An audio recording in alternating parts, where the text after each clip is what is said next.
सियासत में हर जमात का अपना नजरिया होता है। पीपल्स पार्टी चाहती है कि मुल्क की बेहतरी के लिए मिलकर चलें। चाहते हैं कि आवाम को इंसाफ की फराहमी में हाल रुकावटें दूर हों।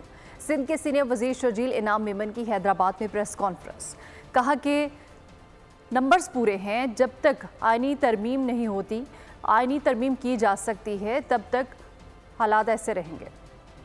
समझता हूँ कि देखिए, सियासत में हर पॉलिटिकल पार्टी का अपना एक नजरिया होता है। पीपुल्स पार्टी भी चाहती है कि तमाम पॉलिटिकल पार्टीज कंसेंसस के साथ आगे चलें। इस वक्त भी नंबर हुकूमत के पास पूरे हैं, हुकूमत जब भी चाहे पूरा कर सकती है। मैं समझता हूँ कि इस आईनी तरमीम के बाद जो है चीज़ें बेहतरी की तरफ आगे जाएंगी। जेरूसलम पोस्ट आज से एक हफ्ता पहले की खबर क्या छाप रही है कि इमरान खान जब इक़्तिदार में थे तो उन्होंने अपना ही एक खास साथी को भेजा जो कि इसराइल गया और वो इमरान खान का खास पैगाम लेकर गया। ये जेरूसलम पोस्ट कह रही है और एक बहुत बड़ा इसराइल का जरीदा है। लंदन में जब मेयर की इलेक्शन थी तो उस मेयर की इलेक्शन में एक तरफ पाकिस्तानी निजात सादिक खान साहब इलेक्शन लड़ रहे थे, दूसरी तरफ जैक गोल्डस्मिथ वो इलेक्शन लड़ रहा था। इमरान खान वो वहाँ पे मुसलमान पाकिस्तानी निजात को छोड़ के इसराइली जैक गोल्डस्मिथ के इलेक्शन के वर्क के लिए गया।